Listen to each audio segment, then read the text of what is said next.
with Cal Tiessen. Good last name, by the way. You don't spell it quite the same as mine, but getting no, close. But I get some flack from the Mennonites about that, but I do have Mennonite blood. It's genuine. It's okay. Bless you. We've been chatting about something and I want to continue on there. We're talking about an opportunity that God gave you to go and help develop a language program in a city in Libya. And you spent 5.5 months there. And is that program still going on now, by the way? Yeah, the Institute is still trying to put, I mean, we've set up a lot of the initial stuff, but they still need teachers to keep it going, and we are hoping we'll get more Christian teachers in there. You know, I mean, that's the ideal, because we have to keep that ministry going. So. Okay, so teachers will be going in. Oh, yes. But if they were people, so what someone's personal faith is has a tremendous bearing on what will result out of the work that happens. For sure, because let's put it this way, you're living in a community where they've never seen a foreigner. Until we came there, I mean, most of these people, they don't have any contact with the outside world. Now, most people don't understand this. You were saying earlier on in the program that we have to realize that the government is trying to bring a people from a nomadic lifestyle into one where they're living in community, in a fixed community rather than a traveling community. Because they were community before. It's just that it was a nomadic community. Yeah, and it's a little difficult to develop a country when your basic community structure calls for banding together in small groups rather than getting together and doing industrial work or developing some of the things which we call modern. And so the government, over the last 30 years, ever since the revolution, has been trying to bring the country up to world standards in producing goods and being a technological nation. And we're not going to deal with the issues whether that's moral or immoral. That has nothing to do with us. No, that's the government's decision. But you know what we need to notice is the opportunity that has been opened for Christians in that. And I want to say that this is something that's happening worldwide. That the world, which at one time was dominantly rural, is moving to the stage of becoming dominantly urban. Definitely. And you're seeing it even in Libya, which was very much a non-urban by nature, non-urban lifestyle. Yeah. But it's becoming that, and with it there comes stresses and pressures and difficulties and sin problems. But with it come opportunities. Now, which way are we going to look at it? That's really the issue, well, isn't it, I think as Christians we need to look at it from both those perspectives, an opportunity to meet the needs of those who are moving into a stressful situation. In that they are going to be looking even more so than they've ever had to in life. They're going to be looking for an answer. Because when you're in a situation that you're comfortable with, a lot of the questions in life can go by. But when you're put on the stress level and when you're pressured, all of a sudden you start to ask a lot of questions in life you never asked before. And they're at that point. They're at that point saying, hey, there's more to life than what I know. And you know, they have this foreigner come in, a Christian, and they take the opportunity, believe me, to find out maybe this guy's got the answer. Maybe he's got something that we don't have. And what they don't realize is they need to make a total change of faith. And that's difficult, very difficult, but it takes time. Well, you know, when we, you know, and I guess this is really the struggle, you know, we separate Christianity from the Islamic faith or from Buddhism, or we tend to say, you know, each of us have our own faith perspective. You know, as Christians, we have a very strong perspective on God having a relationship with mankind. It's not so much what we've done or what we do to meet God or to find Him, but it's far more a perspective of what God has done to meet with us. And that may be a contrast in some ways from some other faith perspectives. Definitely. I think a lot of the major world religions, Islam being one of them, is the focus on the very aspect that mankind has a responsibility to God. And through fulfillment of his responsibility, he receives salvation. And that's a very stressful faith, a very stressful religion. Because you're never sure, am I doing enough? You know. And you know, the danger, I just want to bring this out, that very often that same perspective has come to bear within the Christian community itself. Because it's natural within man. For sure. We're talking about what we're built into us is a yearning and a desire to be related to our Creator. I believe that's there in any culture, I would agree with you 100%. Okay, but so out of that, if there is that long desire, if we don't really understand as a Christian now, the gospel, the good news, which clearly states, the good news says, the Bible says that God came to us. Yeah. He sent for God so loved the world. See, we all say, well, man needs to love God, but Yeah. it's Who loved us Christianity says first? Yeah. God loved the world Yeah. and sent his son. Exactly. You know, Exactly. to be the answer, to be the one that would bear our sins, to be the one that would, and to bear sins literally means to literally take away the barrier that separates man and God. Because man, I think inherently people know that there's a barrier between them and God. And that's They feel it. Inside their very souls, I they think feel it. Because that's why people work so hard. And Definitely. if they're religious, they've got to be so devout, or they've got to be so fundamental, or they've got to be work at it so hard because they know that barrier's got to come down. And maybe if I work hard enough, maybe if I get the right thinking or somehow work it out, I'll get rid of that barrier. And yet God says that barrier it is separation so great that unless I come and separate it or break that barrier and deal with it, you can't get through. No. And that's so true. And that is something which they feel. They know there's a barrier there, and yet it's hard, it's difficult, you know, because your very culture teaches you from birth that this is the way to break the barrier, and yet your heart isn't feeling it, you know.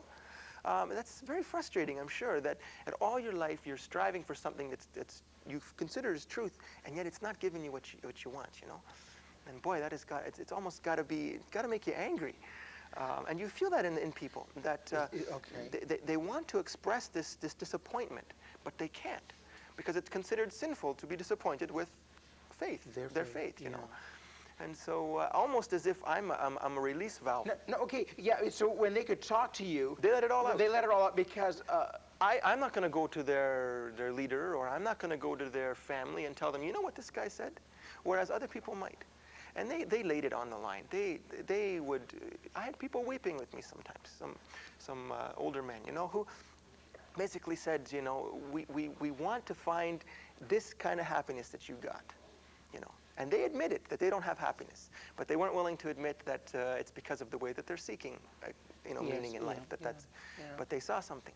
And well, I would say they're not a whole lot different than a lot of people right around me in Winnipeg. No, people are all the same. They want what I have, but they don't necessarily want to go the route to go there or pay the price, which is saying, look, I'm going to lay down my life and give it to Jesus, give my heart to Jesus, give all that I am to Jesus. But the neat thing with it is, if people only realize that when I give my life to Jesus, what he does, that opens a doorway in my heart for his life to become mine. Sure. So I'm the winner. I mean, I come out so far ahead. All the way. I mean, it's hands down, you're the winner, you know. But and I found it very interesting that they could see how I gained that in life. But when it came to the point where you talk about Jesus Christ and living in you, that was the offensive part. That is the whole thing that they don't realize, is that the fact that God came down to earth as Jesus Christ, not just a prophet, but God came down to earth and did something personally. To them, that's blasphemy, you know, and that's difficult to deal with. And I think when the Bible speaks of the offense of the cross, I think that may be the very thing, is that the cross of Jesus Christ makes a very bold statement that every man has to come to reckon with. And very clearly, I know their hearts were moved.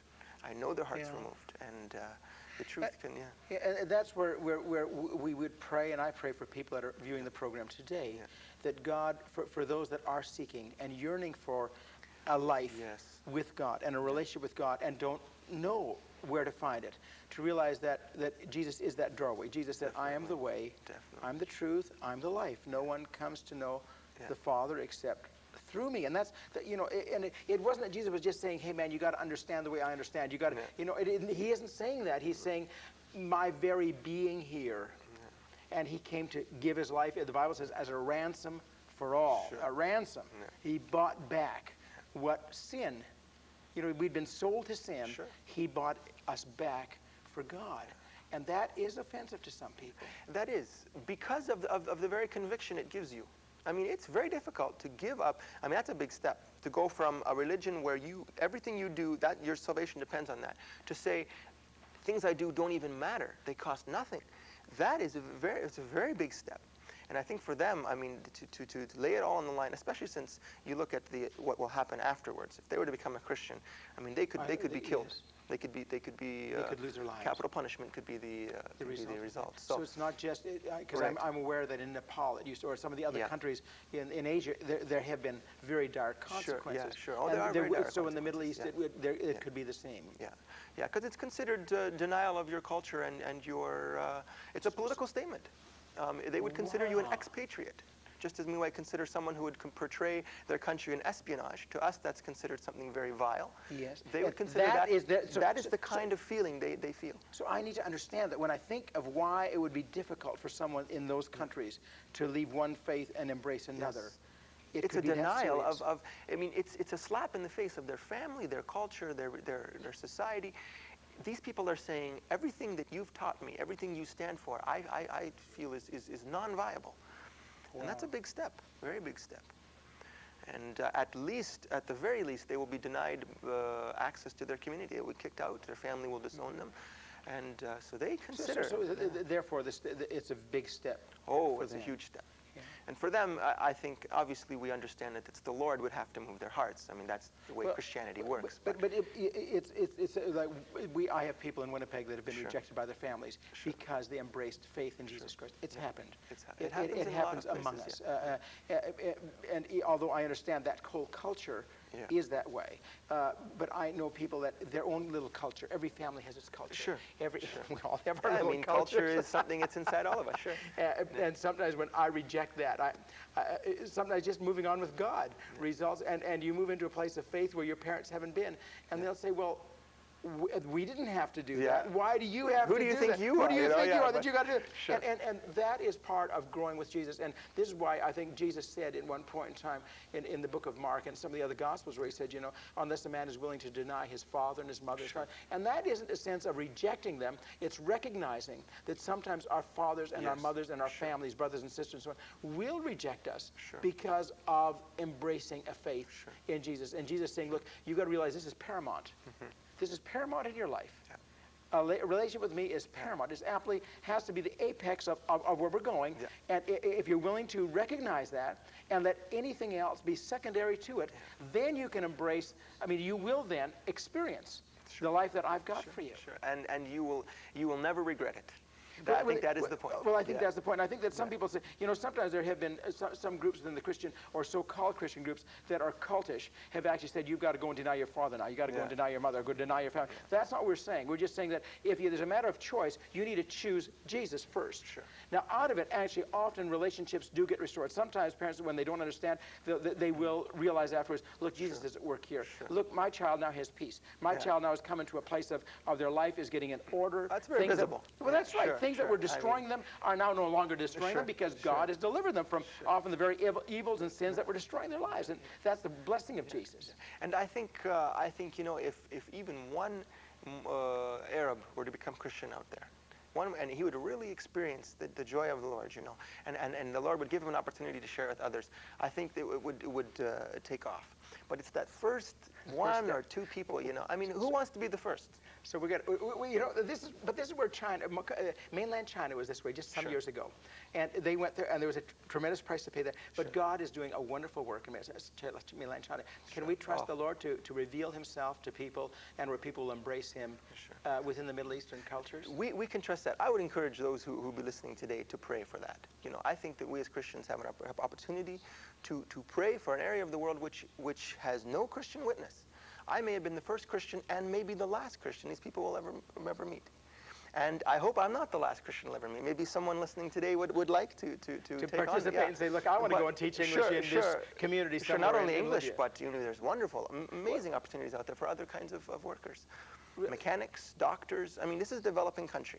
If you get someone with an education from a Western university who knows how to be a mechanic or a doctor, two of the major things that they're developing out there, they would take you drop of a hat. They would give you a visa, they would give you a job, then you would be treated like a king out there, and you'd have a chance to share the Lord as a viable minister of the faith, you know. As a witness. As a witness. That would be Bible wonderful. Acts chapter 1, verse 8. You're to be baptized, and you shall be my witnesses. Okay, go out there and witness. Exactly, exactly. Live it out, which simply says, Sure. live my life, let my life live through you in the world around you. And I would say we have a duty as Christians to show that our Western culture isn't Christianity.